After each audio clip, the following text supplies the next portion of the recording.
Hi friends, I'm here with a short yoga offering. For this practice, we're going to be using a wall. I'm going to be using this couch. It is a stable enough surface and you'll be able to see me, so that's what I'm going to use. You can use a door that won't open or a wall space. If you have a couch that won't move, you could use that, but I recommend a wall. And as with any practice, do what feels right for you. If something's not working for you, skip it, change it, do something else. So we're going to go ahead and come into legs up the wall. I love this pose. Now the trick for getting close to the wall is come to the side of your mat on your side and then scoot your hips right up to the wall. And then when you roll on your back, you will hopefully be more or less centered on your mat with legs up the wall.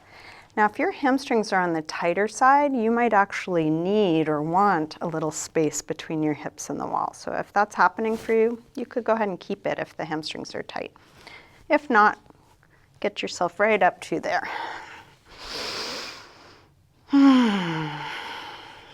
Take a few moments settling, letting your back settle into the support under you. Slow down your breath.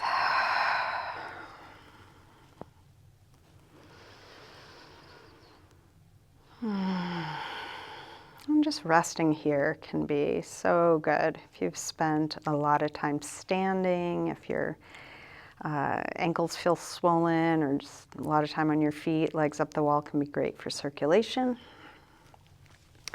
Many of the seated forward folds we do can be done in this position, and the back is supported, so it's great for tighter hamstring people, or if you have back pain, to do your seated forward folds tipped over. If you would like to just rest here, that's a great option. This is a good pose. If you have a few moments, settling in here is wonderful. I'll offer a few other suggestions. Feel free to do them or not. So the first suggestion I'll make is to bend your knees just enough so your feet come to the wall. And then you're going to roll your hips up and down. This is where you want to make sure what your feet are on doesn't move. And keep rolling up and down. See if you can go one vertebrae at a time. And there might be parts of your back that feel like they move in a big chunk. So if you slow down, you might be able to differentiate a little bit. You could imagine your spine like a string of pearls, lowering one bead at a time. And those erector muscles, the muscles on either side of the spine, can get pretty tight. They do a lot of work keeping you upright, so this can be a nice massage for those muscles. Anywhere along the way, you might pause or slow down, letting the weight of your body pour down through different points on your back. I find some places to feel particularly good.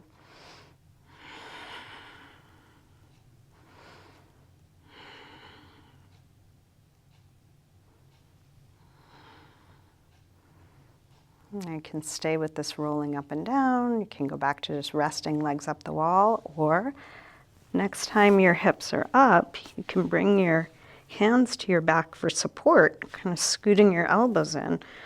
So this is a way of approximating shoulder stand. Shoulder stand is a beautiful pose, but it's really not for everybody, and it can be tricky to get into. So keeping legs on the wall, you can take your hips up towards shoulder stand. Don't do this if it's not feeling right. If it feels like a safe idea, you might bring one leg up and take one leg up at a time.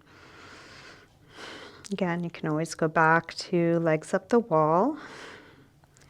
If it feels like a safe choice, you could bring both legs up, coming all the way to shoulder stand. This is not a pose for everybody. Please listen to your body.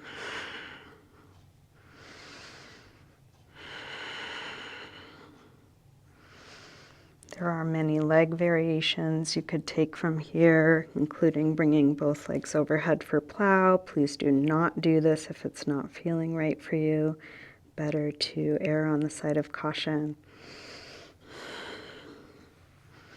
If you're enjoying where you are, you could, of course, stay longer. When the pose feels complete for you, you can bring your feet back to the wall and slowly, slowly roll down.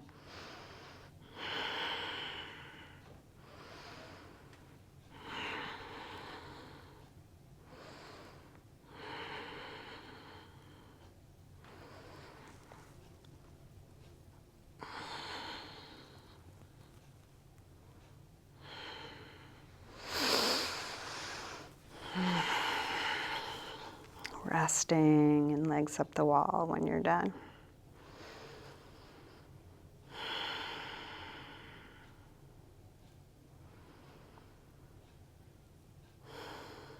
Again, you can stay here resting, or another option that I'll suggest is figure 4 hip stretch. If you cross your right ankle above your left knee, so above anatomically, below spatially, because we're upside down with the legs here, and then bend the left leg enough that your foot comes to the wall, so you can kind of wedge yourself into this deep hip stretch. The further down you slide your foot, the deeper the stretch.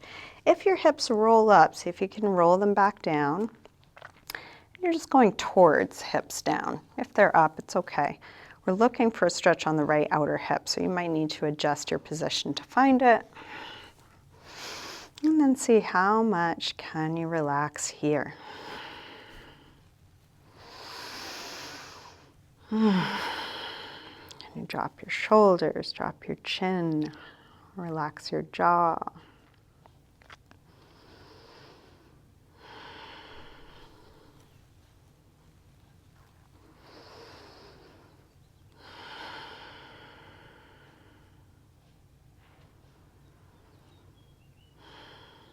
Let's straighten right leg back up the wall. Straighten the left leg and you can grab hold of it. Bring it towards you and then flex and point your foot. Circle your ankle. And then release both legs back up the wall. Same thing other side. Cross your left ankle above your right knee. Bend the right knee, bringing right foot to the wall. Wedging yourself into a deep left hip stretch. And then just see what is there to release. Could you be in this shape with even less effort, even more ease?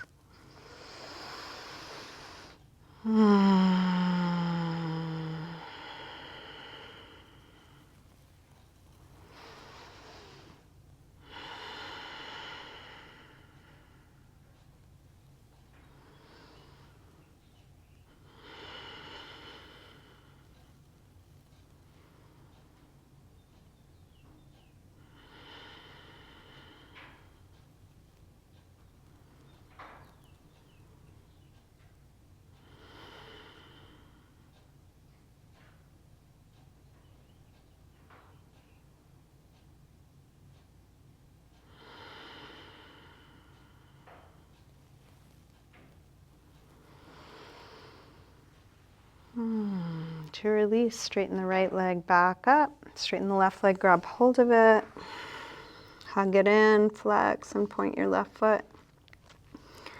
Circle your left ankle, both directions. And come back to both legs up the wall.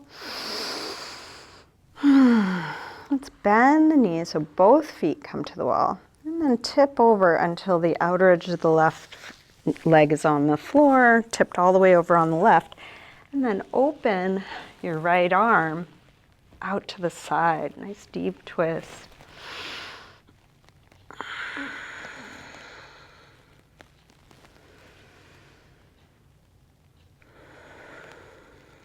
How much can you let go here?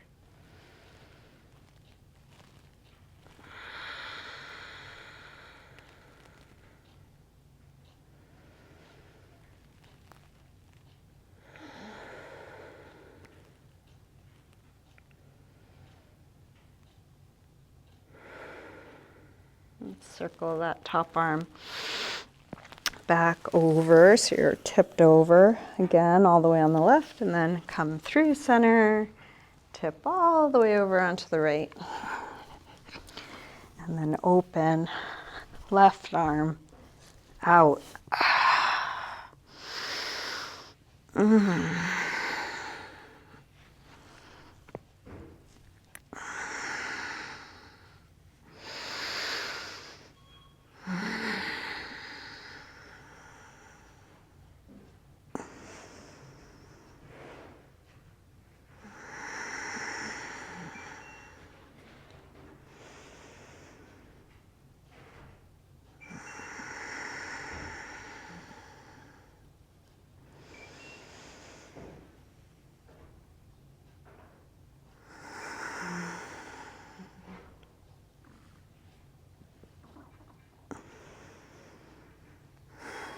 Let's circle that top arm back overhead so you're on your right, and then let's roll back onto the back.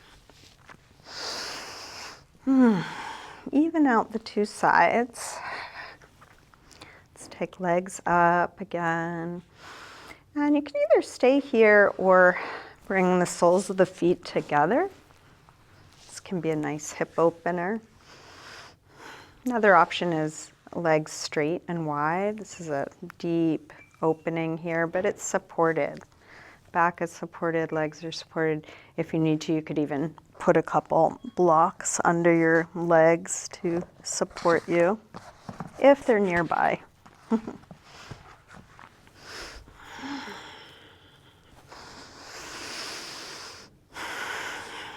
then seeing what is there to release here.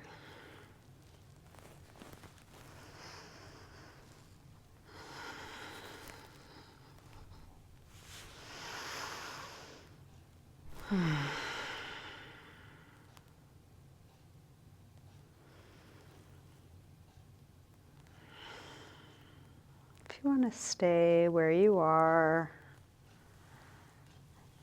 you're welcome. I'm going to suggest we settle into a final resting pose. It could be the pose you're in,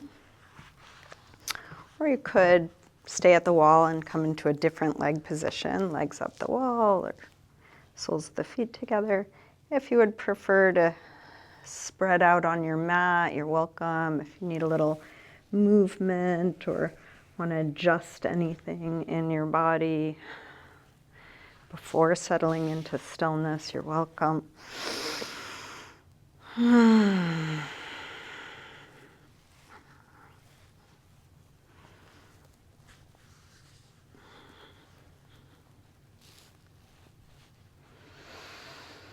Eventually settling in to a symmetrical, relaxed position.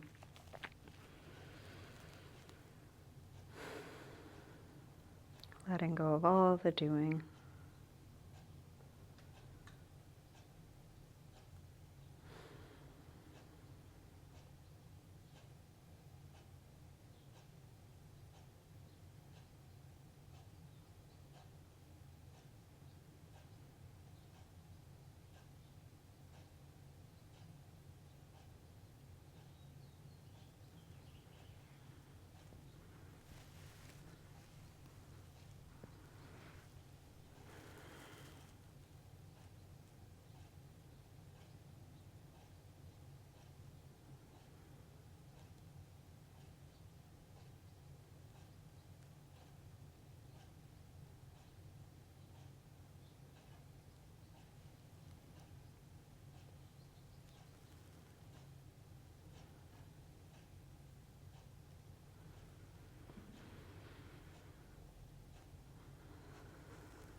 can bring a little movement back into your body. Wiggle your fingers and toes, move your wrists and ankles. Maybe a big stretch out through your arms and legs.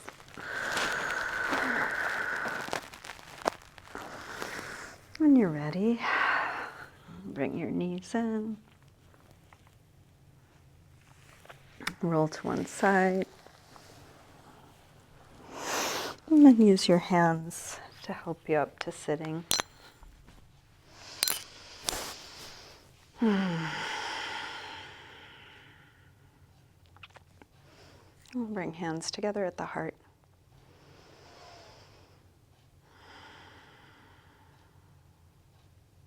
Namaste.